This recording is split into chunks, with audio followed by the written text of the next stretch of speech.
और जो दिल्ली में भी आंदोलन हुआ उसमें भी बड़ा सहयोग यहाँ के लोगों का भी रहा, बुलंदशहर का सारे आम लोगों का रहा और पूरी प्रेस मीडिया का रहा। आपने समय समय पे साथ दिया सारी मीडिया ने। दिल्ली में जो समझौते हुए थे भारत सरकार उस पर आ नहीं रही। और दूसरी चीज है कि देश को ये भी बताना चाहते हैं कि एक लिखत पढ़त में वैसे समझौता हो, यहाँ हमको 22 जनवरी 2021 के बाद में सरकार नहीं मिली। जैसे मेल पे नहीं होता ऑनलाइन पढ़ाई चल रही, तो ऑनलाइन ही समझौते उनसे हुए। एमएसपी गारंटी कानून देश में बने, वो एक बड़ा सवाल हमारा है। अभी उस पर कमेटी भी नहीं बनाई। हम पूरे देश भर में इन इशू को लेकर जा रहे हैं। यहाँ पे भी आए, क्योंकि अभी तक कहते थे जी इलेक्शन है, उसमें जा रहे, इलेक्शन हो गए, सरकार किसकी बनेगी किसकी नहीं बनेगी उससे संबंध नहीं है।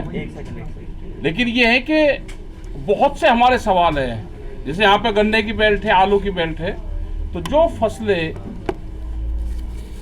एमएसपी जिनका भारत सरकार ने तय कर रखा है, वे कम से कम डिजिटल से जोड़ दिया जाए उनको।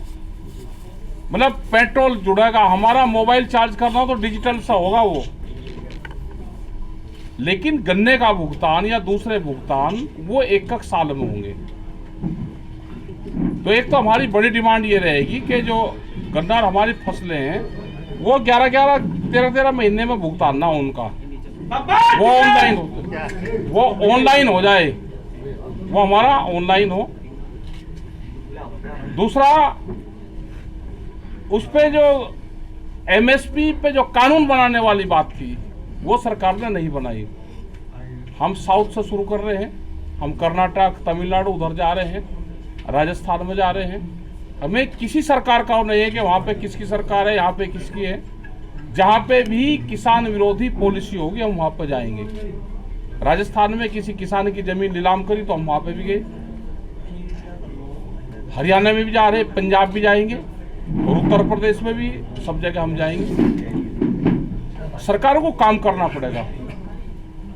सरकार हर जगह वोट तलाश कर रही है।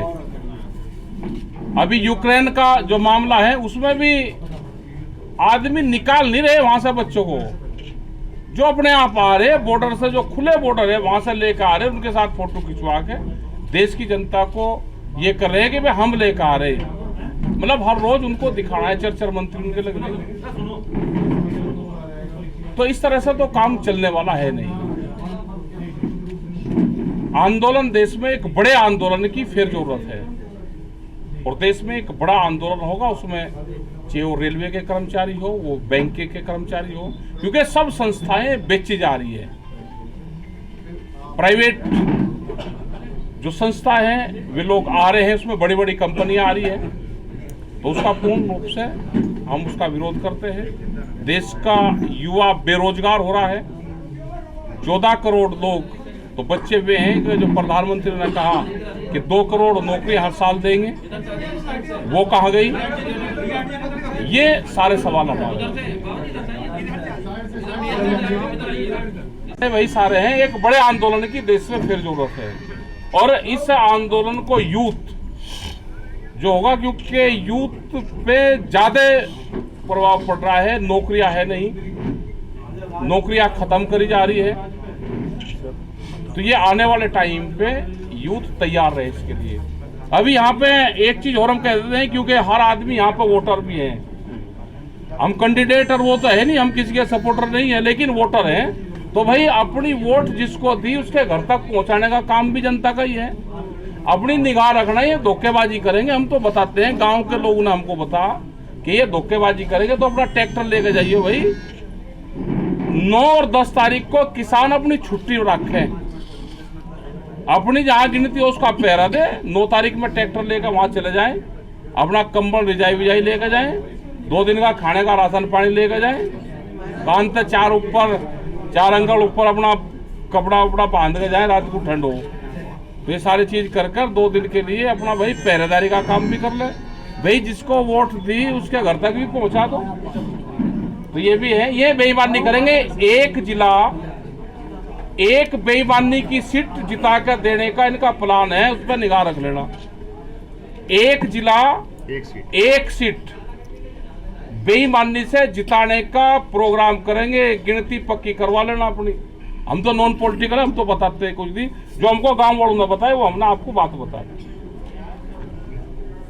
ये 2 दिन की छुट्टी किसान रख के 9 और 10 तारीख की छुट्टी रख अगर वोट दी है तो भाई अपनी गिनती ठीक करवाइए जाकर। बेईमानी के किसान को कैसे पता चलेगा? पता चलेगा जब पहरेदारी ठीक रहेगी, गिनती पक्की करो अपनी वहां पे। ये हारे हुए कैंडिडेट को जीत का सर्टिफिकेट देंगे। अगर बाहर पहरेदारी कमजोर होगी, चोर को रास्ता मिल गया जहां से उसने चोरी पहले करी जिला पंचायत में, वो उसी रास्ते से चोरी करने फिर आएगा।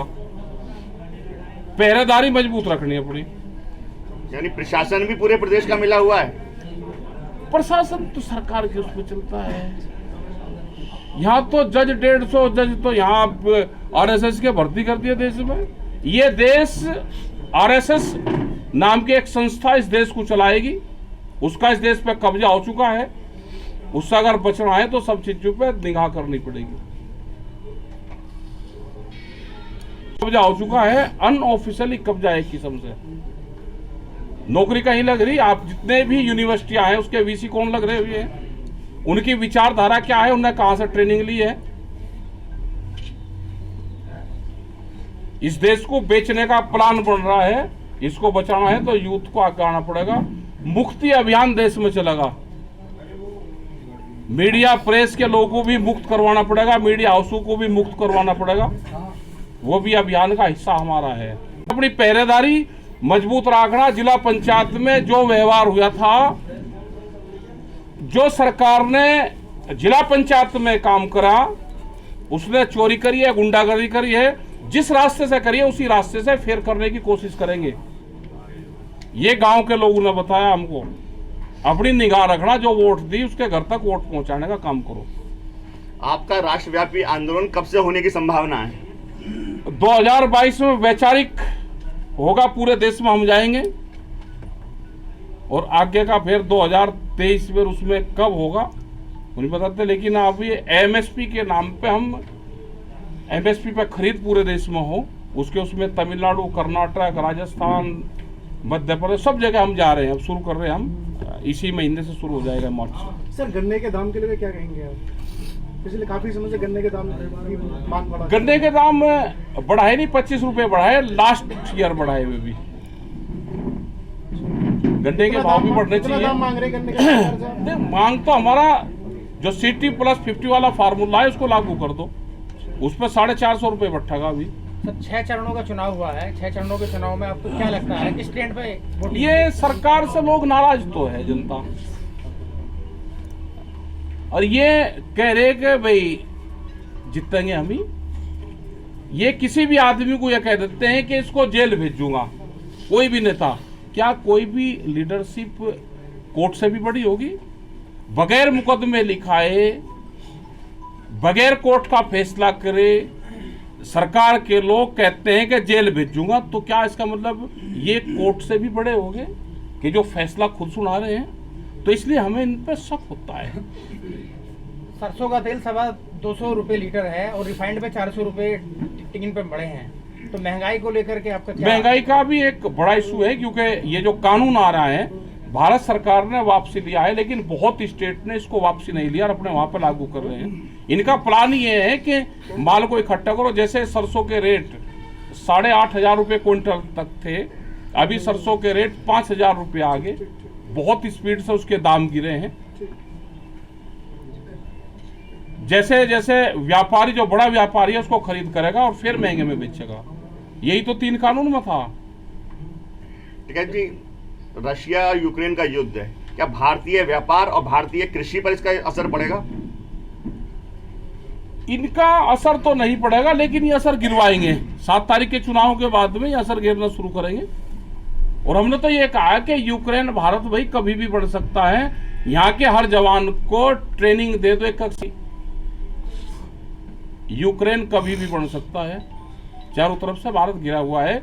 देश में नौजवान है, उसको 1 साल की ट्रेनिंग दो। हमने 5 साल की ट्रेनिंग पुलिस की ले ली थी, इसीलिए पहले सबको ट्रेनिंग ले लेनी चाहिए। नहीं कह रहे क्रूड महंगा होगा तो खेती डीजल अपना महंगा सब महंगा होगा, महंगाई बढ़ेगी।